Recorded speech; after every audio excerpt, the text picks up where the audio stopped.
मृत्यु के बाद 13वीं क्यों मनाई जाती है? क्या 13 दिनों तक मृतक की आत्मा घर पर रहती है? मृत्यु के बाद क्या होता है और 24 घंटे बाद आत्मा घर क्यों आती है? वीडियो एंड तक जरूर देखना। मौत से कुछ घंटे पहले इंसान के पैरों के नीचे से अर्थ सोल चक्र डिस्कनेक्ट हो जाते हैं। मतलब इंसान का धरती से कनेक्शन टूट जाता है और पैर ठंडे पड़ जाते हैं। मरने के पहले इंसान का उसका संपूर्ण जीवन जन्म से लेकर मृत्यु तक फ्लैशबैक की तरह स्पीड से दिखता है। अकॉर्डिंग टू साइंस ये सपना लगभग 7 मिनट का होता है।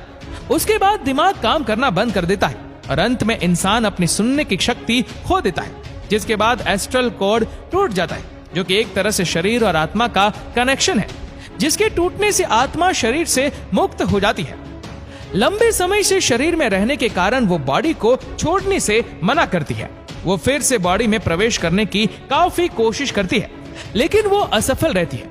जैसे हमारे लिए किसी की मृत्यु को स्वीकार करना मुश्किल होता है, वैसे ही आत्मा भी शरीर की मृत्यु को मानने से इनकार कर देती है। शरीर छोड़ने के बाद आत्मा बॉडी के 15 फीट ऊपर हवा में तैर रही होती है।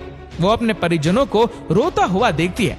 उसके बारे में बोले गए शब्दों से किसी शोर की तरह सुनाई देते हैं। हिंदू ग्रंथों के अनुसार रात के समय अंतिम संस्कार नहीं किया जाता, उसे सूर्य देव की पहली किरण के बाद ही जलाया जाता है। अगर किसी व्यक्ति का अंतिम संस्कार रात को किया जाए तो उसकी आत्मा प्रेत योनि में प्रवेश करती है, जिसके बाद वह सदा के लिए हमारे डायमेंशन यानी कि आयाम में भटकती रहती है। मृत्यु के बाद शव को एक पल के लिए भी अकेला नहीं छोड़ा जाता। अगर शव को रात भर घर में रखा जाए तो संपूर्ण परिजन रात भर शव के पास जागते हैं। एक बार एक गांव में एक शव को कुछ पलों के लिए अकेला छोड़ दिया गया, जिसके बाद बाहरी प्रेतों ने उसके ऊपर कब्जा कर लिया और मृत बॉडी ने पूरा गांव जला दिया। गांव में हनुमान जी का एक मंदिर था। भूतों प्रेतों से भरी हुई बॉडी जैसे हनुमान जी के मंदिर के सामने से गुजरी, उन आत्माओं ने हनुमान जी की मूर्ति देखी और फिर डर कर उस बॉडी को छोड़ दिया। तब से लेकर आज तक कोई भी डेड बॉडी को अकेले छोड़ने की गलती नहीं करता। अंतिम समय में 2 यमदूत आते हैं। वो मरने वाले के साथ जैसा उसने संपूर्ण जीवन लोगों से व्यवहार किया था, ठीक वैसा ही व्यवहार उसके साथ करते हैं। अगर मरने वाला अच्छा आदमी है तो वो इजीली प्राण त्याग देता है, परंतु वो पापी है तो यमदूतों के टॉर्चर से वो तड़प तड़प कर मरता है। जिसके बाद आत्मा को एक प्रकाश में गुफा से होते हुए यमदूत यमलोक लेके जाते हैं। रास्ते में वैतरणी नदी पार करते हुए आत्मा को जाना होता है। यह नदी आग से लथपथ होती है। जिसने अच्छे कर्म किए हैं वह आसानी से इस नदी को पार कर लेता है, लेकिन अगर कोई पापी व्यक्ति है तो उसे काफी पीड़ा भोगनी पड़ती है। जिसके बाद उस आत्मा को यमराज के सामने खड़ा कर दिया जाता है। फिर चित्रगुप्त जी उस व्यक्ति के पाप और पुण्य का लेखा जोखा यमराज के सामने रखते हैं। उसके कर्मों के आधार पर उसे स्वर्ग या नरक भेजा जाता है। गरुड़ पुराण के अनुसार कुल 36 प्रकार के नरक है। यहाँ बताई गई यातनाएं किसी की कल्पना से भी खतरनाक है।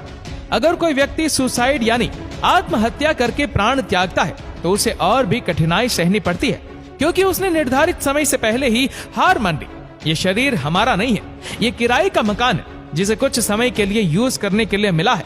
ये मिट्टी का है और एक दिन मिट्टी में ही मिल जाएगा। गरुड़ पुराण के अनुसार हमारे वास्तविक जीवन में किए गए हमारे कर्म ही हमें स्वर्ग या नरक दिलाते हैं। उसके बाद अगर कोई साधु या तपस्वी है तो उसे मोक्ष की प्राप्ति हो जाती है। सबसे बड़ा सवाल ये सब बातें हमें कैसे पता?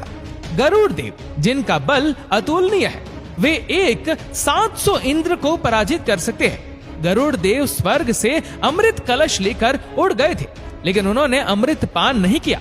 उन्हें बिना अमृत के ही अमरता प्राप्त हुई। ये वरदान उन्हें स्वयं श्री हरि नारायण ने प्रसन्न होकर दिया था।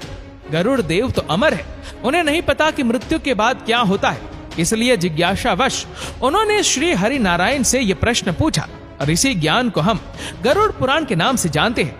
भगवत गीता में श्री कृष्ण ने कहा था, आत्मा न तो पैदा होती है और न ही वह मरती है, वो तो सिर्फ वस्त्र की तरह एक शरीर से दूसरे शरीर में प्रवेश करती है।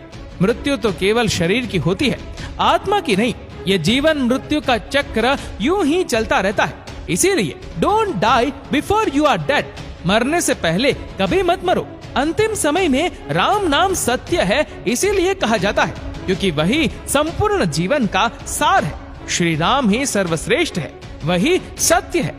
तो दोस्तों, इस वीडियो को लेकर आपकी क्या राय है, नीचे कमेंट करके जरूर बताएगा। और अगर आपको वीडियो अच्छा लगा हो तो इस वीडियो को लाइक करेगा, शेयर करेगा ज्यादा से ज्यादा लोगों तक, और ऐसे ही और भी इंटरेस्टिंग फैक्ट्स की वीडियोस को देखने के लिए सब्सक्राइब करें हमारे यूट्यूब चैनल को, जिसकी लिंक हमने नीचे कमेंट सेक्शन में दे रखी है, और फॉलो करें हमारे फेसबुक पेज को।